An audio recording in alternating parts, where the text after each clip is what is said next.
Afghanistan and Beyond, No Drones Committee of Women Against War. I would like to welcome you here this evening. And thank you for being here, and I want to say immediately thank you so much to our special guest and speaker, Kathy Kelly, for coming to join us in all parts again. I also want to thank the other sponsors of this event.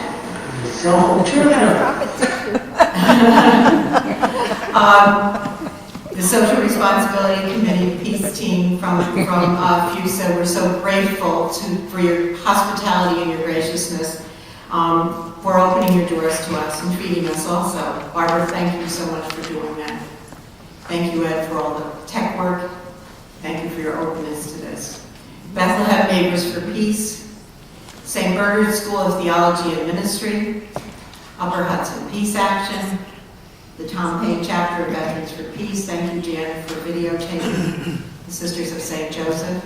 Thank you for driving Kathy today. The Sisters of Mercy.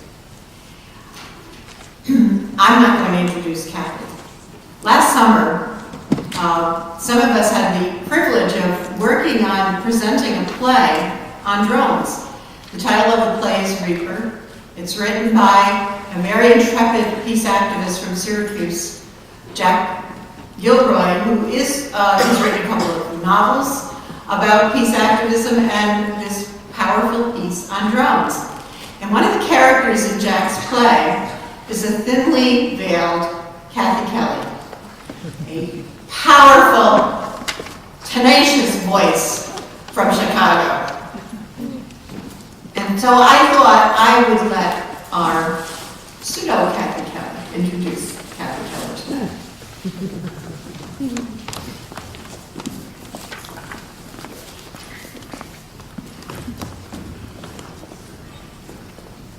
I'm very humbled to be asked to introduce Kathy. And I want to just tell you a little analogy. When I was in 4th grade, and we had Sister Mary Finbar, and on Halloween she let us dress, but we had to dress as our patron saint. A little closer to the microphone. I had to dress as my patron saint, Mary. So I'm just flabbergasted that I have to play this role of Mary in our 4th grade class. And she had everybody stand out front, and she had a little stand that we stood on, and we had to take our pose as our saint. So I had on my blue veil, and I had my brother's rubber blow-up snake, and I put him underneath me, and I stood on the head of this snake. Because in the Catholic religion, Mary stands on this serpent of evil. So I had to stand on it, and I was just so honored to get to play that part.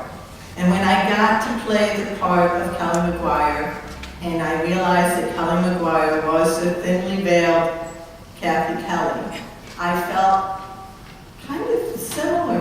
I felt, how can I take on the role of this wonderful woman, this woman who was at shock and awe in Iraq, who has gone to Afghanistan 9 times, who at least 9 separate visits, and lived there as an invited guest. She was on the Audacity of Hope trying to get to Gaza. I've met other people from there. She's received like 40 different awards, including a nomination for the Nobel Peace Prize. Who was I to play this role? And the thing that killed me about playing this role, somebody in the audience said, well, you were too harsh. Kathy would never be that harsh. And I was trying so hard to have the equanimity that Kathy has when she speaks to people, and to still maintain the passion. How she does that, how she has her passion and her equanimity is beyond me. So I am honored, I am humbled, I am delighted to introduce Kathy Kelly, and thank you so much.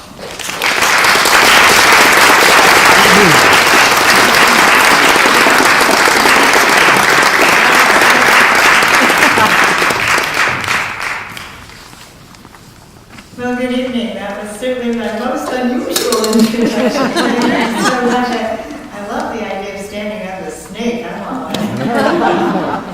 thank you all of you for coming this evening. I was looking forward to being here, and I had, when you're on a plane forever, you have lots of time for reveries and daydreams, and so I really was thinking of people that I would see whom I haven't seen for some time, and feeling very appreciative. What a long and a fine history of activism characterizes this community, accompanying so many people in different ways. And I know that the persecution of Muslims in your community has also been so very, very difficult. And so I'm sorry for the news that has just arrived of the recalcitrance, the shameful treatment of people who have been accused of terrifying other people, when in fact that occasions, I think, of kind of discomfort amongst all of us when we realize how terrifying some of our own activity has been. Has this been? Okay, thank you. So I just want to maybe go back to that era of the 50s a little bit longer, if you don't mind. When I was a kid, we were pretty easily amused. And one thing we would do is go to the corner and count the planes as they flew overhead. And that was amusement for us. I mean, but we never, ever, ever would have imagined that one of those planes might aim a weapon at us or drop a bomb on us. At the same time, the Korean War was a terrible war for so many youngsters that had been sent over there, not sure why they were being sent, as happens now in our time. And a woman has recently written a novel about the Korean War, Lark and Termite. And I just want to share with you words that she put on the lips of one of her main characters in this novel. He's a war-weary young soldier. He's sick of the war. He wants to go back and be reunited with his sweetheart. And he looks at one of the planes flying overhead, and he says, "The planes always come, like planets on rotation, a timed bloodletting with different excuses." I'll just say that one more time. The planes always come, like planets on rotation, a timed bloodletting with different excuses. And so now the newcomer, in terms of the planes, is what my friends in Afghanistan call Tayyara bidun pilot, plane without pilot. And I suppose I myself, I love Jeremy Scahill so much, and Jeremy, some years back, maybe 4 years ago, was in our kitchen at Voices in Chicago, pounding the kitchen table, asking me, "Kathy, when are you going to get in touch with the 21st century military?" And I said, soon. Quickly went to the computer and started Googling MQ-9s and Predators, and that was we really all were just kind of getting up to speed with what drone technology is about and how that intersects with the 21st century military, because it's the Joint Special Operations Commandos working in tandem with the drone surveillance and the drone technology and the weaponized drones that makes it possible now for the United States to say, okay, maybe we don't need those big, huge, sprawling bases. We can streamline a bit. But it doesn't mean that we are cutting back on our wars or on our capacity to use threat and force to bully other people. I think it's just a new kind of combination that is just as frightening and just as terrifying to other people in other lands. But I'd just like to ask you to think with me a little bit further about this. I've recently read Adam Hochschild's book about World War I, about conscientious objection to World War I, called To End All Wars. And I was thinking a lot about occupied cities, because the troops would go into a city, whether they were on Allied or Axis sides, and spread out and set up checkpoints. And I've sort of watched this happen myself when I've been in war zones. And when troops are occupying, they want to make sure that they know who's got weapons and who might be going in this direction or who might be a threat from that direction. And so it requires having a lot of troops, a lot of sentries, a lot of checkpoints, a lot of sandbags, a lot of places for the troops to live, and so a lot of food for the troops. And so you get into these big, huge movements and deployments and occupations, and it's all a very intricate, big system. But suppose the military planners have come to realize that you could just have a 24/7, 24 hours a day, 7 days a week surveillance, aerial surveillance, that could track movements and be even more effective in assuring that weapons aren't coming in or going out or being buried, because you're always keeping an eye. Well, that has made the drones so very popular. But then what if something does happen? What if there is some person who might be a threat? What if there is some situation developing on the ground, but you've only got your drone up in the sky? What are you going to do? Well, what if you have a weaponized drone with 2 Hellfire missiles and a 500-pound bomb in the belly of the drone? Then, if you think that there might be a problem, well, you can just eliminate it. But, of course, this creates great problems because no questions are being asked, there's no trial, there's no jury, there's no investigation, there's no interrogation. Well, there's just the decision that will assassinate this person, will eliminate this person, or maybe this person's children are also going to be involved. So we can see that there's a great reason to question the drones. But coming from Afghanistan, I can tell you that there's no way that the reliance on drone technology, on drone warfare, could be construed as improving, enhancing security for people here in the United States. In fact, General McChrystal was the one who said that the arrogance of our drone program is in fact lessening security for people in the United States because it creates so much anger. Well, truthfully, I can't come back and tell you about rabidly angry people who are feeling hatred toward the United States. In fact, I come back sort of amazed, dumbfounded by the sense that I pick up of people who refuse to succumb to panic or to retaliation and who want to extend the hand of friendship. But I do hear stories of great fear and great anxiety. So let me share some of those stories with you. Fahima Borgetz, who is someone who's been very close to your Women Against War group, has introduced me to some of the people that she has known as a woman who grew up in Afghanistan.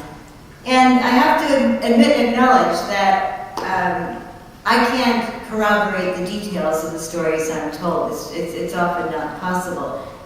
It's even difficult to get dates straight. The people in Afghanistan use a different set of calendar dates than we do. And it's not possible to get in a car and hire a fixer and drive as a Western woman into some area and start asking a lot of questions. But Rahula came to talk to us, and I was very aware that he had really dressed up for the occasion. He had put on a starched white shirt and a very cool-looking black outfit, and he wanted to talk to us about what had happened to his family.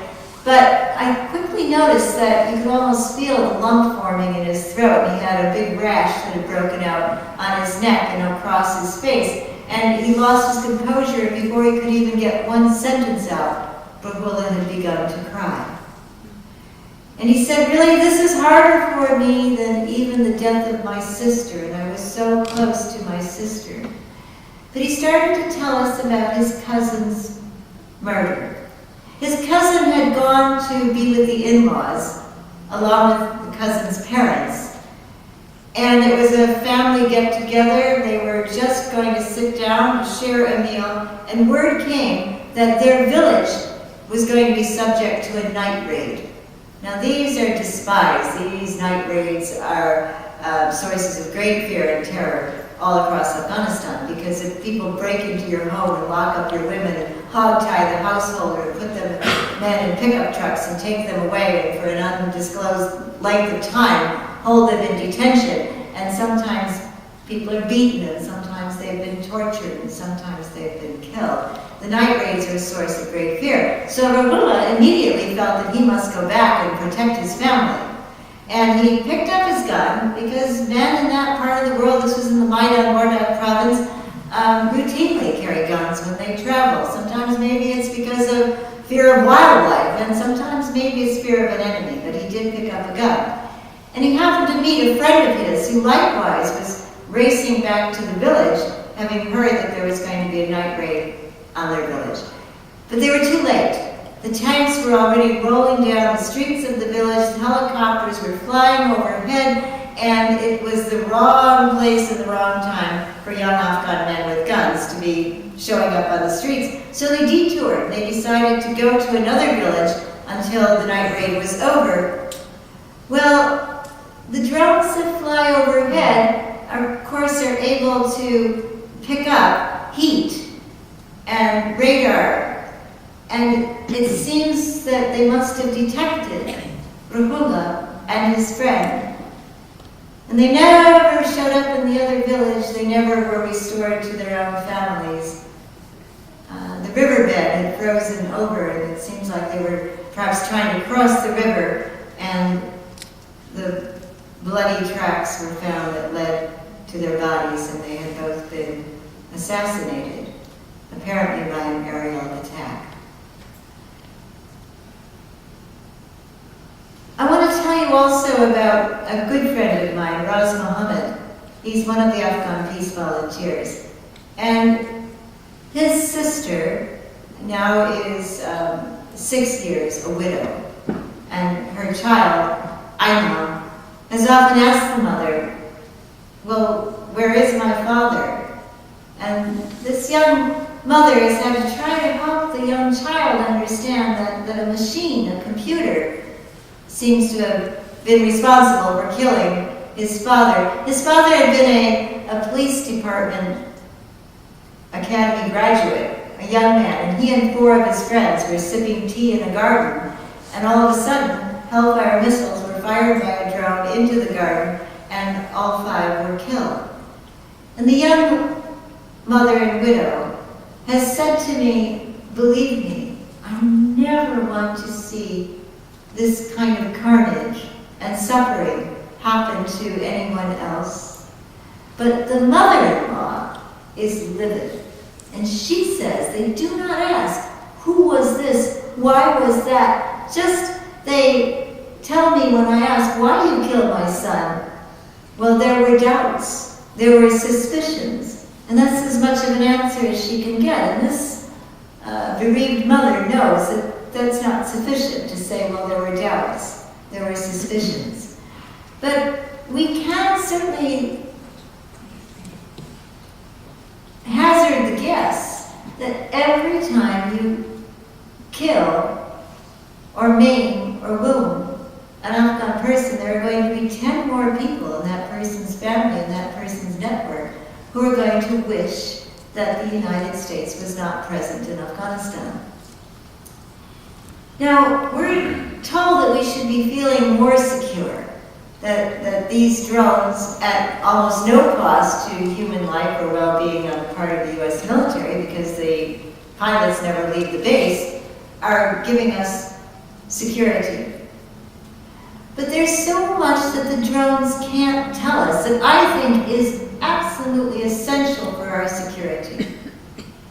The drones can't give us the information that we need to have about what's been happening to people in Afghanistan over 10 years of United States occupation and warfare. For instance, right now, 1 million Afghan children are suffering from severe acute malnourishment.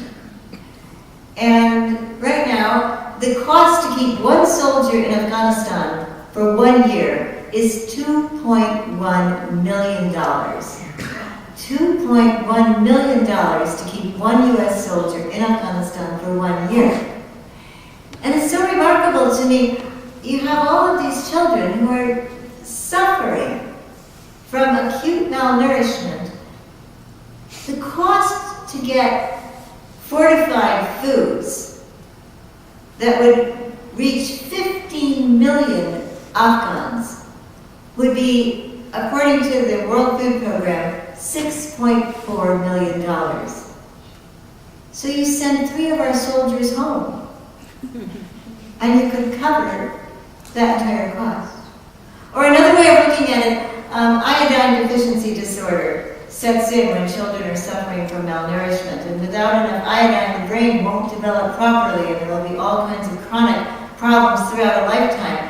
And that iodine deficiency can be offset by getting iodine salt into the food diet of children, and it would cost 5 cents per child per year to accomplish the distribution of that iodine into the diets of children all across Afghanistan. 5 cents per child per year, and we're spending $2.1 million per soldier per year. So when my young Afghan friends ask me about, well, what is the value of a human life? Are our lives considered to be worth as much as the lives of people in your country? I'm a little bit stymied about exactly how to answer that. The drones certainly don't give us that kind of information that I think is crucial for us to understand what would really build our security in this country and all around the world if we extend the hand of friendship. If we stop insisting that we have to hold our bombs and our weapon systems over the heads of other people, but rather if we could be known as a country that genuinely wants to share. And it isn't as though people in Afghanistan are that very distant from us. Maureen and I were in a theater, and we were doing in Schenectady a radio program, and it was really a nice theater. And so I was saying to Maureen, you know, it just made me think of this young Afghan soldier that I've gotten to know pretty well. And he's suffering from post-traumatic stress. Over time, he's disclosed bit by bit some of the things that he saw as an interpreter that he feels very guilty about and very troubled over. And he's tried to go to commanders and say to them that, you know, I saw this and it was wrong. And he's told me that he thinks about taking his own life. He's so troubled by what he has seen in his past with the Afghan military. But the last time I saw him, he called out to me, Miss Kathy, I have watched Les Miserables 6 times. And so there we were, watching Susan Boyle on my little computer, which just enchanted him even further, singing, he spent a summer by my side from Les Miserables. And so when I saw him, I started to sing from Les Miserables, and his face lit up. And you know, we aren't talking about people who have to be considered so very, very different from us. I have myself been very fortunate to get in touch with the Afghan peace volunteers every time that I've gone to Afghanistan. And I don't know where I picked this up from, but I have a neurotic fear of edges. I mean, if you put me on a train platform and somebody else has their children on the same platform, I'll be trying to grab their children back for fear that they might go over the edge. And when I was first traveling through the province of Bamyan, Connie would certainly remember this, it's beautiful, but there are ravines and waterways and what looked to me like mountains, so I guess they call them hills sometimes. Anyway, I was doing pretty well, I thought, but we got to a waterway, and I thought, I'm not going to make it across there, because it looked like there was the plank that was set up to cross was about the size of a pencil, and I suddenly froze into a statue. The left foot wasn't going in front of the right foot, and these young kids were looking, thinking, well, what are we going to do? She's not moving, and I was just stuck. And so they finally were trying to help me, you know, one would like be at my elbow and help me get one foot in front. And finally, young Thighs just jumped in the water, put out his long arms and said, "My grandmother, I catch you."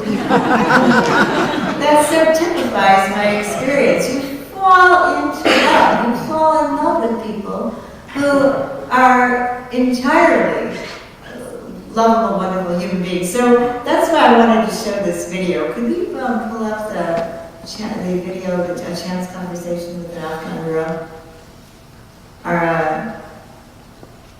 We had it up, but it disappeared. No, you know what, that's okay, I'll come and do it later. Well, we can catch up with that at another point, sorry. That's right.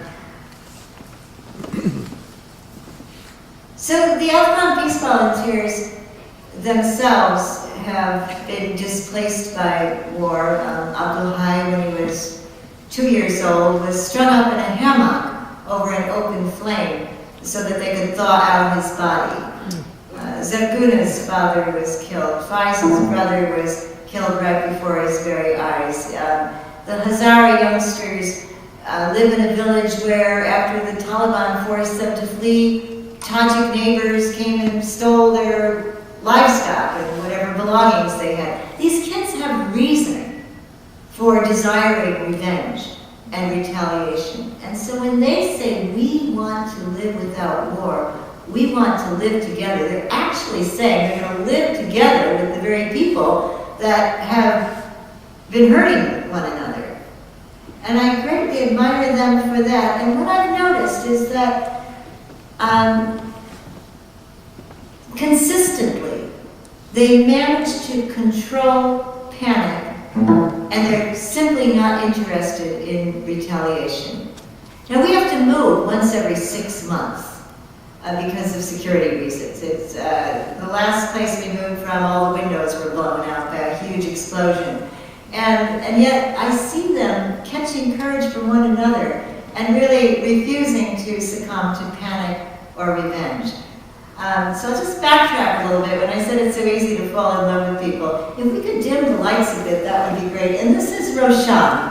Roshan is, well, nobody really easily knows how old they are in Afghanistan because they don't have birth certificates and our kinds of expectations about keeping track. But Roshan lives in Bamyan, and she's being questioned by a Singaporean MD, a medical doctor, a public health specialist, who has stayed so long with the people in Afghanistan since he first went there in 2001 that they now call him Hakim in his village, which means wise healer. And he's the coordinator for the Afghan peace volunteers. And so this is a video that he made. He calls it a chance conversation with an Afghan girl. And these videos are kind of amateur, I suppose. Whenever I'm presenting at a university, some of the students will say, you know, we could help you with those videos. And I get it. But I think, you know, we were able to get electricity every other day in Kabul where I just was.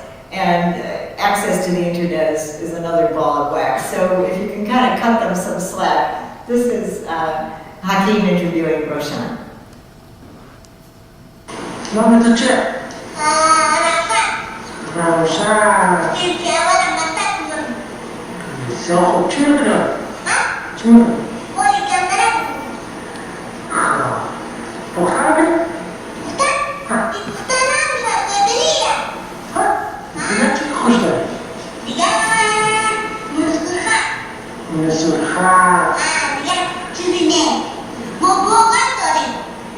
Oh, tak kejap. Oh, bisa kos. Dah blok cik macam? Oh, dia? Ya, no kos. Mewah tak tadi berbaik kos? Kuat. Oh, ini dia sana bagus. Udah tolong dari.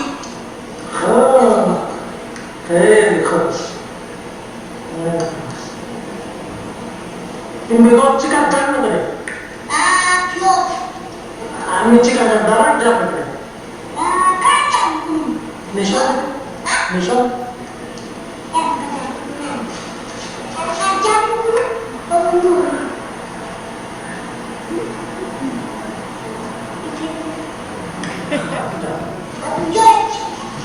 alhamdulillah. Anu itu kode das kita mana pak? Mana? Kujo? Das kita mana pak? Ya, dan mesmo bagulho rua que tipo que nós batata. Oi, eu tô tia, tá indo? Oh. Karena jawaban di jangan itu. Ada portinya apa model? Oh. Wallah, اسمه anu tak ada. Ayah kota tuh. Oke, mak dulamat tuh. Terus kayak ini dong. Can berlalu tadi? Di hotel? Iya. Nah, orang. Oh, yang dekat temu. Nah, Bangun kurang tuh. nah, kan hotel.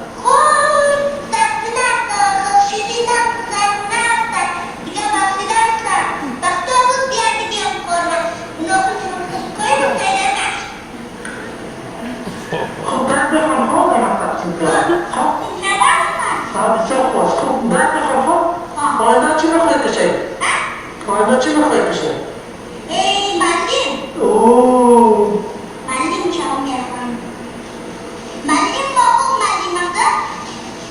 Baik, hari.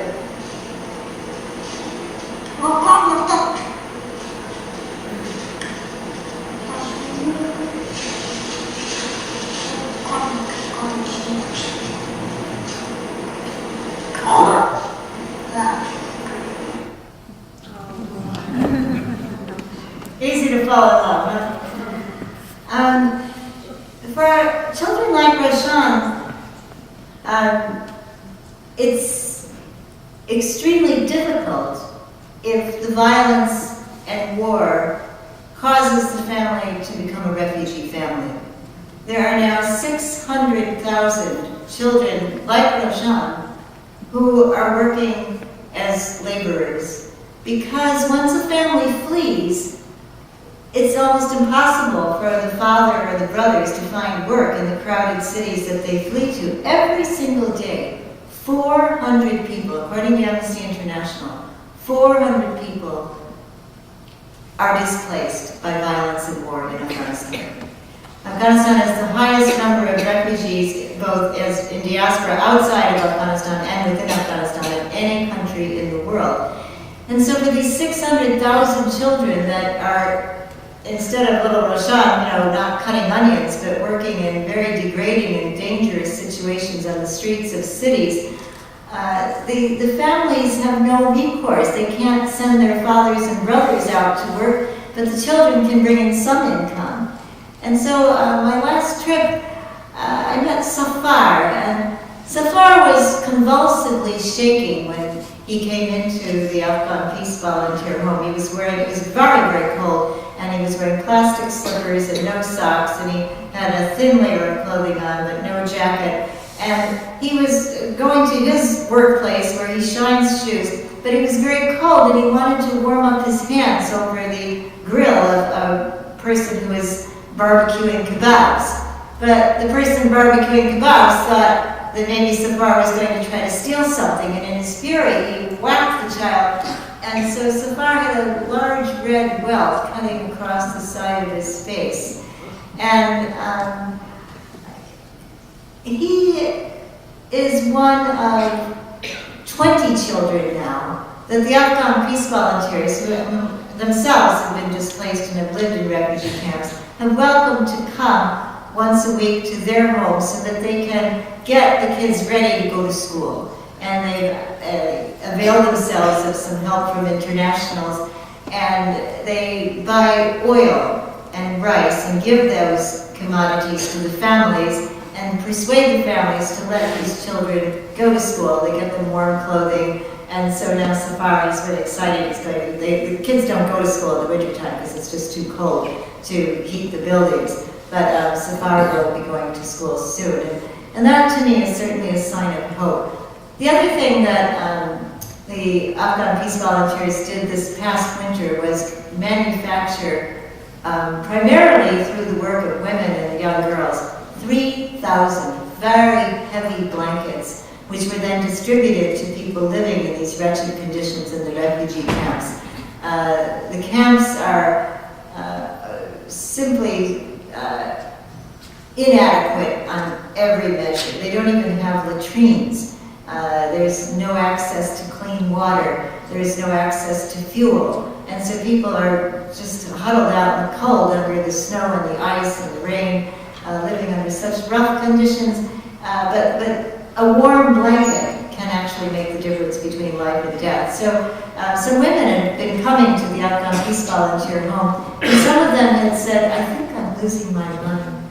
I think I'm becoming emotionally disturbed. They really thought they were going insane because they couldn't feed their children. And so we asked them, well, what can you make if you were to, get some materials? What would you make? And maybe we could figure out a way to kind of develop a seamstress cooperative. And that's when they said we would make the heavy blankets. So they made 3,000 of them this winter.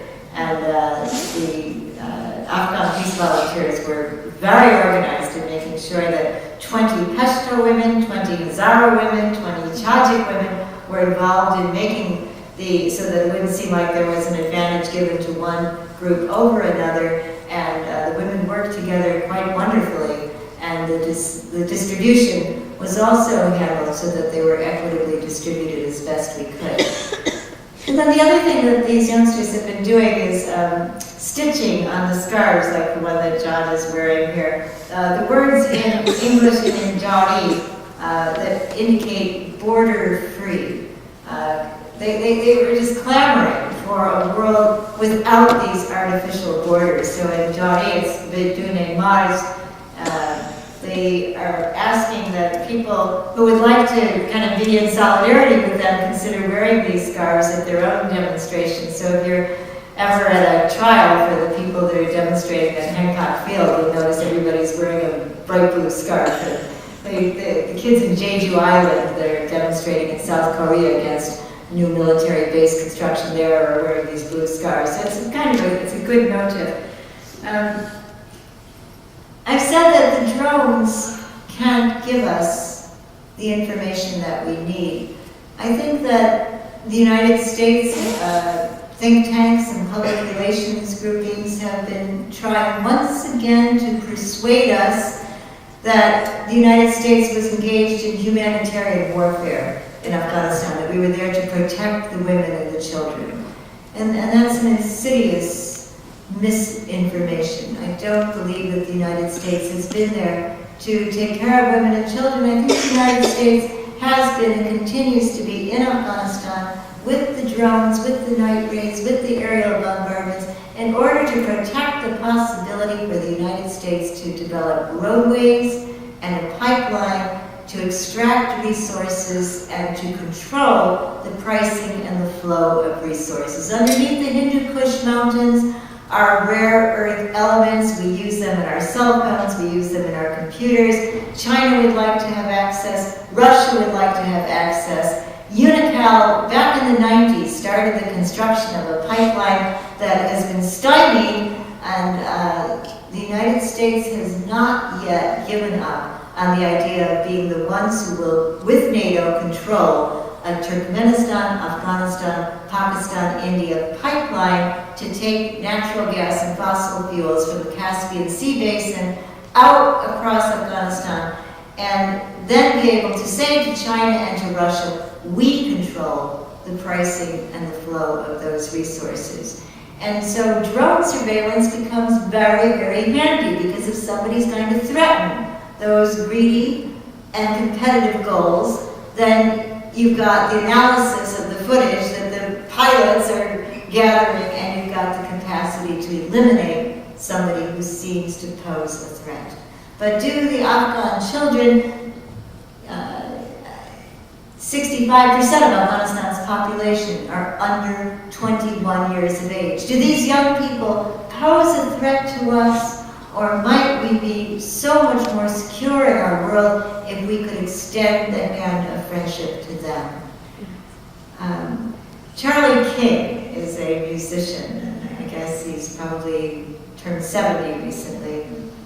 And he decided that he would grace our last gathering in Syracuse, which was an assembly to consider the realities of drone warfare, with a song. I think he wrote the song as well, but I thought, well, I'll close with Charlie's song. If Charlie can do it at age 70, I can try to pull it off at age 60, even though I've got the cobble cob and my voice is not the greatest. But some of you will recognize this tune. It's an old Judy Collins song, Send in the Clowns. And it starts, isn't it strange, aren't we a pair, one of us safe on the ground, one in midair, where are the drums? Never leave home, never ask why, one rolls a joystick around, one gets to fly, which is the throne. Hundreds are dead, thousands are maimed, digitized dolls on a screen, no faces, no names.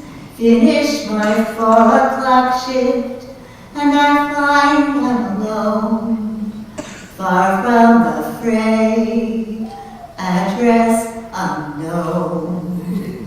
Don't give your name, feel no regret, ask not for whom the bell tolls, fire and forget. Only a drone, a defensible drone, no problem yet. Isn't it strange? Isn't it queer? Terror remotely controlled, a pilot's career. Where are the drones? Why are there drones? Is anyone there? Where are the drones? Why are there drones? This is a time in history when I believe we could be nearing the potential to abolish war. To say the planes aren't necessary. We don't need them. We don't need them to come like planets on rotation, a time bloodletting with different excuses. There are no excuses. And this is our time to make good use of whatever capacity we each have, we all have together, to say we're sick and tired of war. And these young people from Afghanistan have said that repeatedly. They beg us to take their message back. We want to live without war. And so all of the surveillance, all of the so-called intelligence gathering, all of the usage of a new form of bloodletting will only bring us, I believe, closer and closer to disaster and to performing a huge disservice for the children we love and care for. But the potential, of course, is there. This is a country that has put an end to slavery. It's a country that's known throughout the world for its civil rights movement. I was just in India with young Afghan peace volunteer women, and I couldn't believe it. Villagers from all across India who are claiming their right to food. Listen to these young Afghan girls talk about their border-free blue scarves, and the girls held up the blue scarves, and suddenly the whole group burst into singing "We Shall Overcome" in Bengali, in Hindi, in Urdu.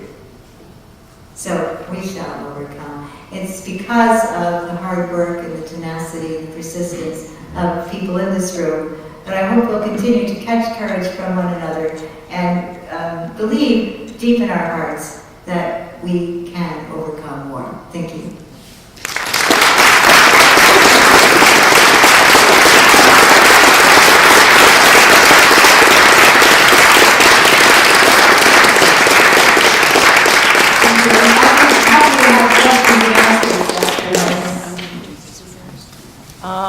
Questions? People have questions? I'll come to you. Maybe 1 second, just before we do. Think about that house that has to move every couple of weeks or months in Afghanistan, in Kabul, with its windows blown out periodically. And think about the residents within that, a heartbeat against all that you speak about, Kathy. Young people alive with the words of Gandhi, alive with the words of Martin Luther King. Voices for Creative Nonviolence has taken the responsibility of keeping that house going, paying the rent, making sure there's food, making sure that the work of these young people can continue. These young people who believe so truly that we shall overcome.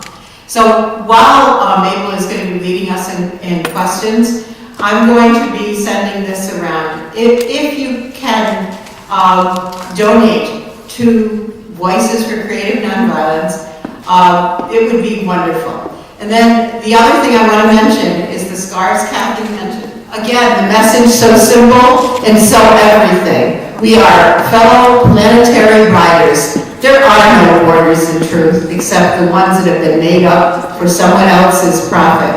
So these scars are so powerful, a reminder of that, in such a powerful way to stand in solidarity. So Kathy has brought some of the scarves with her made by Afghan peace volunteers.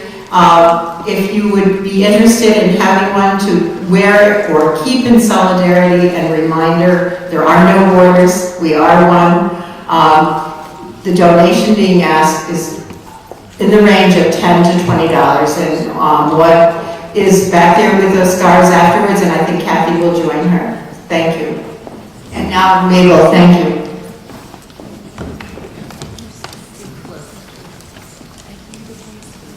Thank you very much for the work wonderful work that you are doing.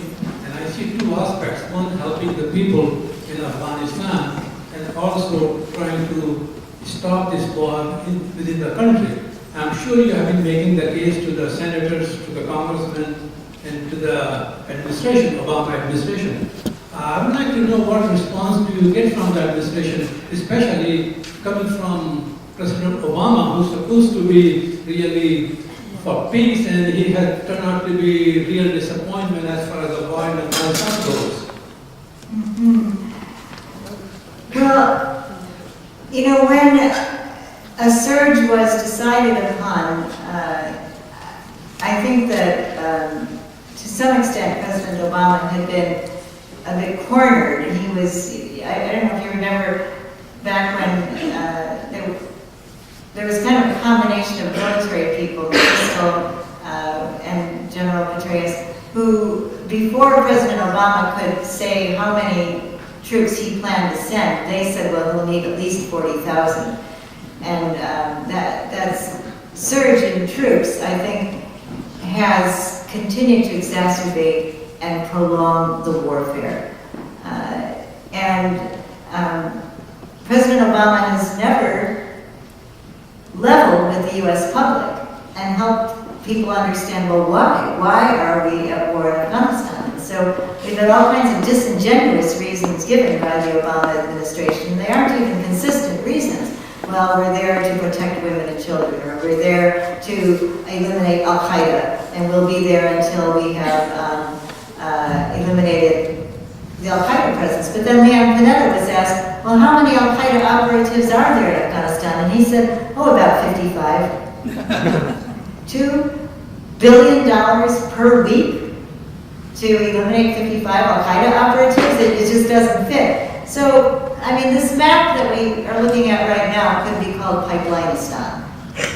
I think that the United States is not willing to give up its geopolitical interests and economic interests in the region. And I think that President Obama is a centrist and he's a militarist, and he has gone along with the designs that the United States has had on controlling other parts of the world. I think Noam Chomsky, when I was a senior in college, I remember him coming to Loyola University and saying that the United States has basically said to every other country in the world, if you do not subordinate yourselves to suit our national interest, we will eliminate you. Now, that sounds so harsh, it sounds almost impossible, but when we look at Iraq, when we look now at Afghanistan, is the United States creating a deterrent and saying to every other country in the world, don't think we won't do it? And Afghanistan and Iraq are ravaged, destroyed countries. If you push the arrow, the other point I wanted to make, could you push that arrow on the, yeah, keep going. Okay. Yeah. So if you look at the Arabian Sea and the southern border of Pakistan underneath Balochistan, there are two port areas. One port is called Wadar, and all of the supplies that have gone into Afghanistan have been truck delivered through most of this war. If you tried to deliver the supplies by plane, the plane, it would be a disaster. It would be so laden down it would crash. And so they relied on truck delivery. And once those trucks are going up through Pakistan, they're going through areas controlled by the Pakistani Taliban. And then they cross the border into Afghanistan, and the trucks go through areas controlled by the Afghan Taliban. Well, it's kind of like using Easy Pass on your roadways. The trucks don't just travel for free. There's a toll that is charged for every single truck that delivers supplies, fuel, food, water, ammunition, weapons, to bases all across Afghanistan. And who do you think controls those roadways? The Pakistani and the Afghan Taliban. So in all of these years of spending $2 billion per week on the war, the money has gone to subsidize the Taliban. And yet, we're supposed to believe that the United States is there to protect women and children from the Taliban. That's crazy. We've been supporting, subsidizing the very warlords we're supposed to be fighting against. Now, the drones are doing 24/7 surveillance. You know, I was in Broome County in upstate New York, and during a question-and-answer time, one young man said, I graduated from high school with some of the most beautiful women in the world. And now, he said they look like ravaged old witches because they're addicted to heroin. Now, where did that heroin come from? 93% of the world's heroin comes from Afghanistan. How did that heroin get here? Presumably, trucks carry the heroin along the roadways, and the drones are doing 24. Didn't any of those drones happen to notice convoys of opium being transported outside of Afghanistan every single day? So, and yet we're told that we're becoming more secure, and we were told that somehow Vietnam was going to make us more secure. But wars will never, ever, ever secure for people better lives. And war isn't over when it's over, and President Obama must know that. The war ends if you're killed in the war. But it's not over for the veterans. 22 combat veterans commit suicide every single day in this country. The war isn't over for those who are tortured or for those who are the torturers. The war isn't over for those who are bereaved, for those who are maimed, for those who are orphaned. War isn't over when it's over. So somehow my hope is that President Obama, when he leaves office, will leave his role as the arms exporter in chief and recover his humanity. And let's welcome him into the fold to do so. We have some other questions coming.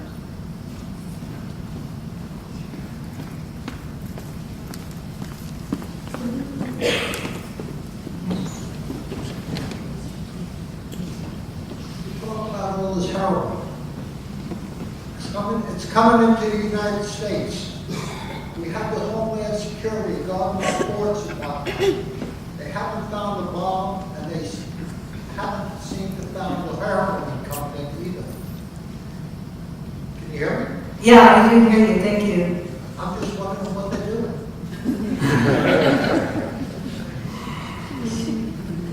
Well, I mean, these are important questions. I would myself want to just reiterate the point that with all of the surveillance that the United States is engaging in, I mean, they collect something like 58,000 feet of footage to analyze, and they've been employing 70,000 analysts to pore over all of this footage, and yet they don't have the most basic facts down pat about the quality of life in Afghanistan being so terrible and burdensome, and they're also apparently not able to notice the transport of enough opium to cause the analysts to say that there's now a spike in the opium usage all across the United States.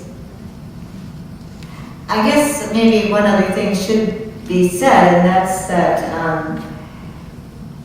most likely the troops will be cut back to somewhere in the vicinity of 9,000 to 12,000 combat troops, and the United States is going to cut back to 9 bases and 3 major airfields and several prisons.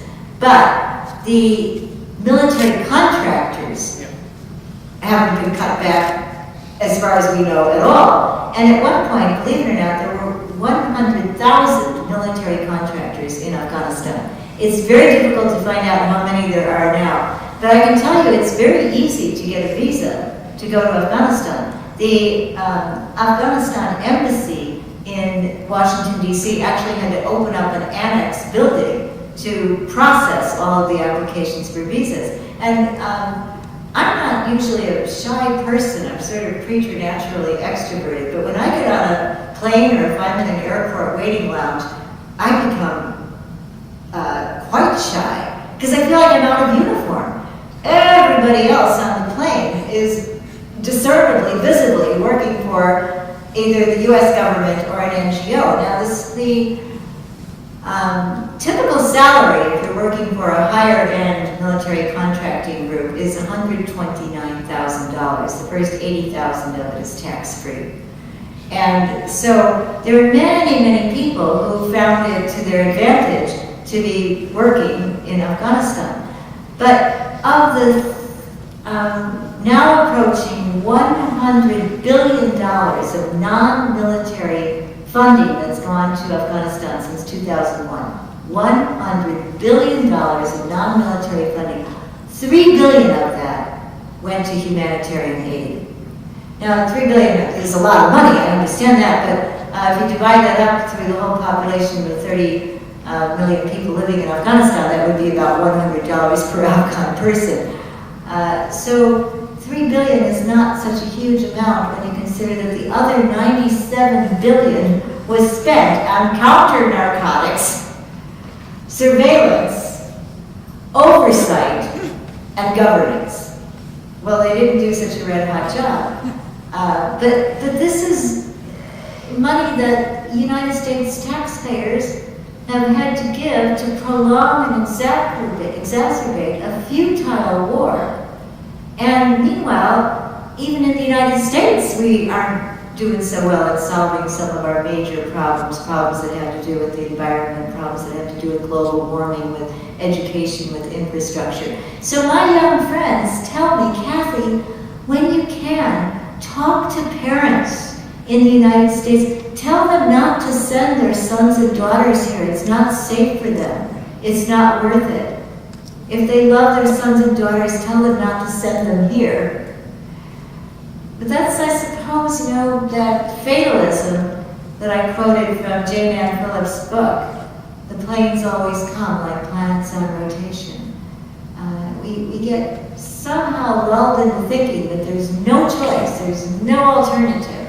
But of course there is, and there should be. Do you mind putting that forward a little bit?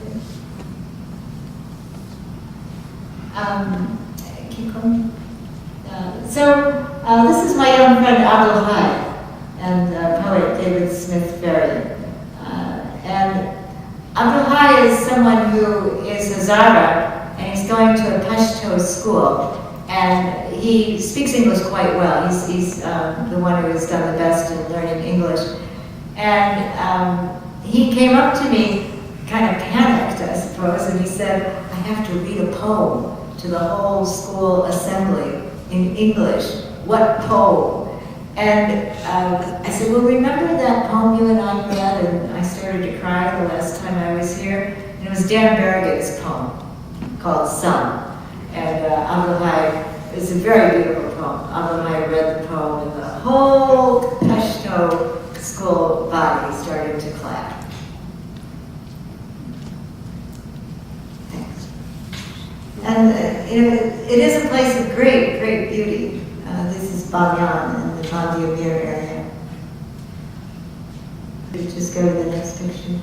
And what they told me is that a drone attacked them as they slept, and the man second from the left pulled out of his pocket a crumpled photo of children's bloody bodies, and he said he had lost 5 children and his wife, and so they just picked up everything they had and they fled. Because they were afraid that the Taliban would attack them next. They were goat herders and they were happy with their lives. They certainly didn't want to come to this wretched refugee camp. And, I thought, well, I can't document any of this. But then the next time I went back to visit them, they took me further into the camp, and it was very, very cold by then. And kind of for warmth, I huddled next to a little girl, Juma Gul. And this man is her uncle. And he came over and he unzipped the top of her jacket and he pulled it back so that I would see that her arm had been amputated by the drone attack. And next to her was her brother, and he was kind of in the fetal position, and he was clearly in some kind of withdrawal. The same drone attack had mangled his leg, but of course the family could never afford medical care for him, and so the boy just endured terrible pain, and I think they gave him opiates to try to manage the pain. And he was maybe having a withdrawal. And, the drone surveillance will never tell us, will never show to us the consequences sustained by just very ordinary people who mean us no harm.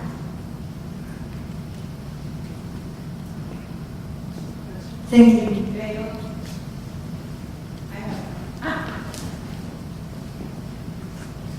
Happy, it's quite obvious that you know some young people in Afghanistan who believe that peace is possible. You do speak a lot to young people. Do you have hope because of that? Yes, I do. I'm sometimes amazed at the kindness of the young people that I encounter in high schools. I mean, these young ones are going to face a situation where if they go to college, they're likely to graduate up to their ears in debt like indentured servants almost. They're not so likely to get a job when they graduate.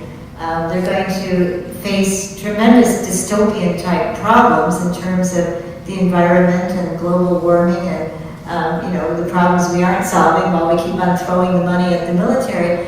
They have every good reason to be angry and bitter. And I don't find that amongst young people. I was so happy to be at Central Catholic High School today, and they were just polite and attentive and caring. So there is a tremendous resilience amongst young people and tremendous altruism. And I think part of our role is to help connect young people in different parts of the world using the technology that's increasingly available, like these Skype phone calls that are so easy to make these days, and help them really find the truth of being border-free. And I find that a lot of young people really do want to overcome socioeconomic inequities. They want to overcome militarism. They want to overcome the war against the environment and the war against the poor. So if their idealism can be fed, that would be so very important. But of course, for those who want to continue to control the wealth they already have and feel they're entitled to get more, isn't it great if you can kind of corral young people's attention into constant sports and entertainment, more sports and more entertainment, and that is certainly a problem, that young people are manipulated by the advertising world and kind of dangles in front of them this constant trivia. And I think that we all can do a lot to help young people feel convinced that there's more in their lives than sports and entertainment. Kathy, in terms of hope, little seeds of hope, I'm wondering whether from young people and older people, there are things happening in the movement against drones in this country and in Afghanistan, perhaps in other places, that you could share with us that you think are exciting ways that we might think about here. Well, thank you, Maud. In the United Kingdom, the Reprieve Group has been able to take the government to task, and they're now trying to, using one of our Afghan peace volunteers as kind of the main character in the case, sue the UK government for violating the safety and the security of Ras Mohammed and his family. The more colorful aspect of the UK campaign is going to be fly kites, not drones. And on March 21st, which is the Afghan New Year, people all across Afghanistan head for the hills, literally, and fly many kites and have picnics. My friends in the UK are hoping that the wind will be cooperative and they can fly kites there. And in Chicago, we're going to make kites on the 21st and hope to fly them at Whiteman Air Force Base June 1st, 2nd, when we'll be doing an action there. It's not just Hancock Field in Syracuse. These Air National Guard bases across the country are being turned into places for operation of drone warfare. So I do find that there's quite a lot of activism. We have a lot to thank Maria Benjamin for in her outstanding effort to educate people about drones, and certainly also to communicate our concern for her after she had her arm pulled out of its socket by Egyptian police in Cairo the other night.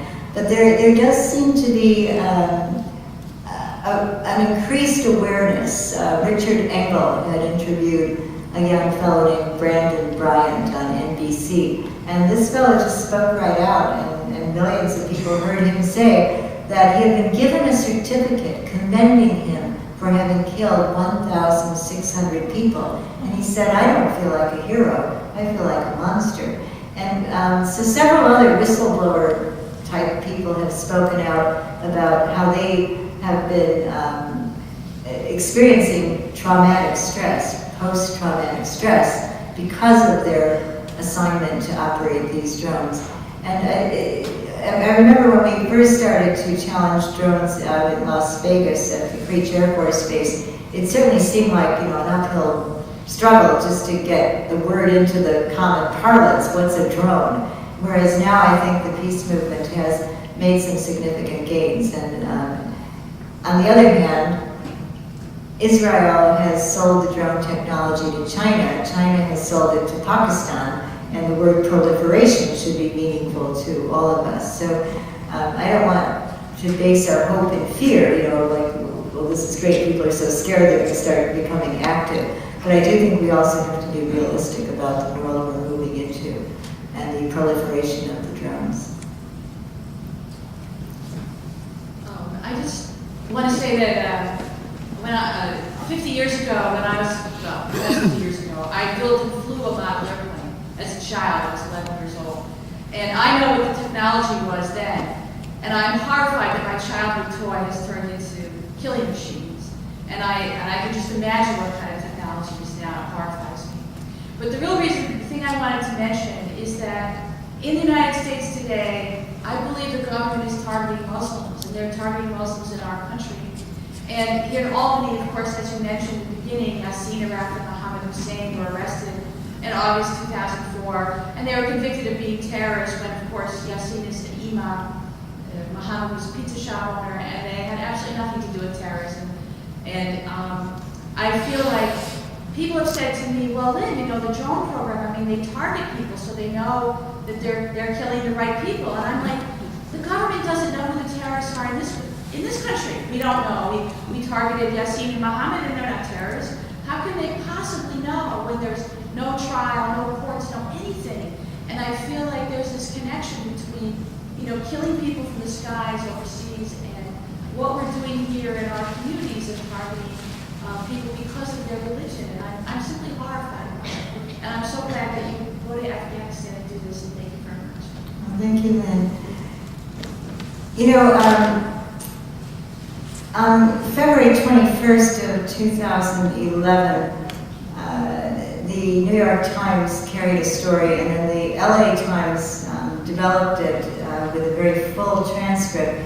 It's the story about a convoy of women who, with their children and grandmothers, mothers, children, and several shopkeepers, were going from the Daikundi province in Afghanistan to Kandahar to do marketing, and then they would go on to Kabul to get medical care for most of the people that were in need of medical care who were part of this convoy, 3 trucks.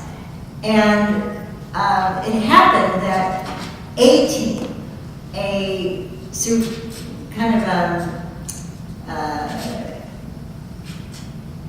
reconnaissance team, had been dropped on a mountainside in the Uruzgan province, and drone operators were assigned the task of making sure that this light reconnaissance team would be protected from any harm. And all of a sudden, along comes the convoy of trucks on the mountain road going through the Uruzgan province. And there's an agonizing 5-hour-long conversation about whether or not the convoy of trucks has to be attacked, because maybe there might be terrorists, bad guys inside. And at one point, the 3 men get outside of the cars and they kneel down and they touch their foreheads to the ground in prayer. And the transcript has several of the analysts in the United States watching this on a screen of a drone operator, say, well, that's got to be nefarious. They use the word nefarious as though the prayer is itself a source of fear and evil. And then at one point, they call in the kill chain, which is located in Oskaloosa. This is the Creech Air Force Base. Drone analysts are trying to figure out what are they seeing in these 3 trucks, and then they are pretty sure they're going to have to kill everybody inside the trucks. So they call in the kill chain to kind of verify it. And the conversation goes on. Well, one guy says, I think I see a grandmother. I think I see the outline of a woman. And then they're arguing with each other, saying, well, how come you wouldn't let me say that I thought I saw a gun, and now you're saying you think you see a baby? And it's going on like that. And then finally, it just gets to be too close for potential attack against the A-Team on the mountainside. And so the order is given. And the first car explodes, and women in the second car wave their scarves and try to save their lives, saying they're civilians. But it doesn't work, and another missile is fired. And women and babies and 3 shopkeepers were among those who were killed. So I think your point is well taken. The drone technology is not such that you can say this is definitely a person who is a threat to the United States. In fact, it's not even hardly in that vicinity. And the language that has grown up around these attacks it's frightening. They call people that are running away squirters, and they talk about splat, like bug splat, and yet the trauma that people have experienced operating the drones is certainly real, and I think it must be a huge cognitive dissonance for someone to be following somebody for days and days that is kind of their assigned person, and to become familiar with that person's actions, and when their children come home from school and what time the family sits down to eat, and then all of a sudden to get the order, now you're to assassinate that person. And then look at the clock and say, oh, it's 3 o'clock, I gotta pick up my kids at the soccer field, after you've just seen body parts flying across the screen. Kathy, thank you so much for giving us the truth. I mean, after tuning into mainstream media for a dozen years, it's great to hear the truth. It's really disturbing overseas. It almost seems like our dependence on foreign oil is doing so much of this because number 6 on the list of dictatorships in the whole world, number 6 is Saudi Arabia, and they get most of their weapons from us. We get a good price on oil from them. Now on 9/11, we were told out of 19 hijackers, 15 out of 19 were from what country? Saudi Arabia. Well, okay, well, maybe I'm being lied to by Fox News. I'm not sure. But, well, we were told that this man named Osama bin Laden, I mean, he was working with us in Afghanistan when the Russians were there. He was real close to us. Then we were told the same guy started all of this stuff on 9/11. We were told he was hiding in Afghanistan, in a cave, in some caves in Afghanistan. But then, when Bush left and this man, Barack Obama, came in, they got him, this is what we're told, in a mansion with his wives in the same property as the military headquarters in Pakistan. So I really want to get your opinion on this. This is what we're told. And of course, we don't know what happened to the body or anything. But it's really sad when we hear what happened with Osama, what we're told. He was working with us really close.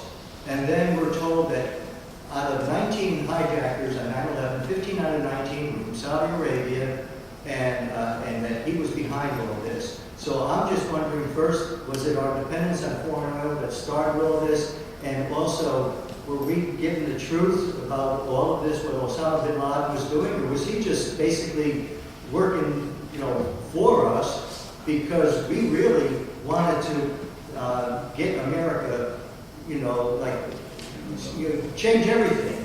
The Total Information Awareness Act, the Patriot Act, after 9/11, you don't even talk on the phone, you're just going to get tapped. So it's great to hear the truth. I'd just like your opinion on some of it. Thank you.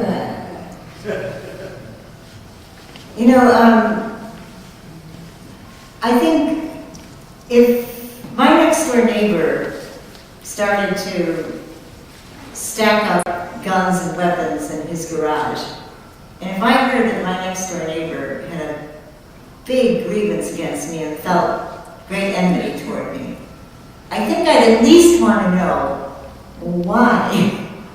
And yet we're not supposed to ask. We're not supposed to ask the question, why? Why would Osama bin Laden be angry with the United States? Well, he answered it. He was very questions against Iraq that punished children. He didn't like it that there was an infidel presence in Saudi Arabia. Felt that it was against the dignity of the Muslim faith. And he very much opposed Israel's persecution and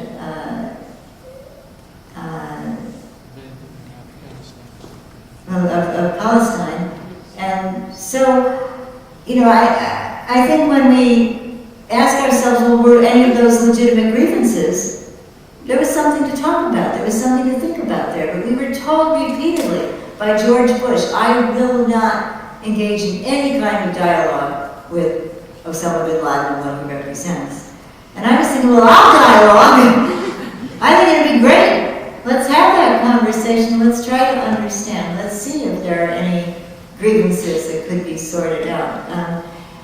I suppose the final terrible irony is that in Afghanistan, where Osama bin Laden was, apparently the way that they figured out through a DNA match that this was Osama bin Laden was through the polio vaccine team going into the home and taking an oral swab. Well, that has meant that people are very, very suspicious now of these teams of women primarily who had managed to eradicate polio in Pakistan because they so assiduously went household to household to household. They were allowed, they were tolerated, they were accepted, but now there's been a huge backlash against these women because, rumors fly, and it's not, especially amongst people who might be illiterate and uneducated, they start to think, oh, those people are spies, don't let them in, don't let them do the polio examination vaccine. And so now there's been a resurgence of polio in Pakistan and Afghanistan. And of course, if one person has polio, you can guess that 1,000 more are carrying it. So it's just a terrible, terrible irony. Before we close, I would like to mention that someone may be able to add to this. I heard, and I haven't had time to research, that there's going to be a drone conference at Albany Law School on March 20th. So I don't know if anyone knows about that, but I'll certainly be checking on that, and I'll try to put information out. Also, I'd like to offer an invitation to anyone who might be interested. Tomorrow evening, Kathy will be meeting with Peace Act students at SUNY, who David Easter's been working with, who are forming a peace action group, who want to get some guidance on actions they can do, how to think about being a peace activist and how to dynamize their work. So I'm sure that it would be great to have other people be part of the conversation. It is in the Humanities Building, and I'm sorry I don't have the room with me, but if anyone's interested, before you leave, give me your email and I'll send that to you tonight or tomorrow morning. Finally, I'd like to invite people to this room again on Sunday, if anyone is interested in a very interesting event. Kathy is, in a sense, a distant cousin to the woman who will be hosting the event on Sunday. When Roy Bourgeois was here, Peace Action had invited him last year. He told us about why he had been defrocked as a Roman Catholic priest. Well, there's a woman, as you may know, because she did get a lot of publicity, who was ordained a Roman Catholic priest, in alignment with the same women who Roy has, supported. And Kathy has been an incredible supporter of Roy in his work with the School of the Americas and closing the School of the Americas. And so on Sunday, there would be a liturgy that's held once a month here, conducted as part of the inclusive Roman Catholic community. Kathy's been invited to be a guest, and there will be a potluck following it, and Kathy will be talking to the people in that community. It should be an interesting celebration. So anyone interested in joining that, I'm sure that it's a very open community. It would be great to have you here. And that's at 2 o'clock on Sunday. So another couple of opportunities besides at this table in a minute to talk with and meet Kathy Kelly. So thank you very much for everything, and Ed will close us out. I just wanted to put a plug in here. You mentioned why this is going on. $100 million that goes somewhere other than to aid. And this is I went to college. I took history in high school. But this is an amazing little book, about 80 pages, written by a Marine Corps general in 1932. It's called War is a Racket. He knows it. He did it. It's his words. He has a suggestion for how to go about taking the profit out of war. Because if the profit is gone, then the motivation is gone. And he says war is a racket, like the drug racket, like other rackets. And he made a very good suggestion, and probably that's why we don't hear about it. But if you want to see something, Citizens United is connected to this now. It's the same deal. It's money going to the politicians. American people don't want to bomb the Afghan people, but somebody else is making the profit to keep it going. As long as they can make a buck at it, they will. And so we made some very good suggestions, like CEOs of corporations and banks, when we're at war, will make no more than a soldier makes. Well, that's a good reason not to start a war. The bankers, we had bankers in the Southwest who were, the Attorney General declined to prosecute them for drug laundering money. The money has to be processed. Hundreds of billions of dollars were processed by American banks, and that's just in the Mexican border. So this war is a racket along with the other rackets. So I really encourage you to get a copy of this book, War is a Racket, and begin to understand the underlying of all this. And thank you. I think I wanted to give one last question. You had a question? Still have a question? No, we're done? Okay. I have a comment. Yeah. Okay. We'll have one more question here. No, it's a comment. Comment. I remember a scene from Charlie Wilson's War. I may not remember all the detail correctly, but I remember after, Charlie Wilson's really went after, after the Russians, they got a lot of aids to the Afghan rebels fighting the Russians. And after the war is concluded pretty much and the Russians have been driven out, there is a meeting of this committee in the Congress about, and Charlie Wilson proposed $1 million for Afghans school. And the chairman of the committee turned down, said, no, we don't want to. $1 million could not be for the helping the schools in Afghanistan. Because that was too little, probably. I'm sorry, say that again?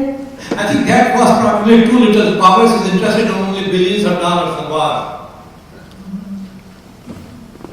Well, thank you for giving us that reminder. And thank you all of you for coming.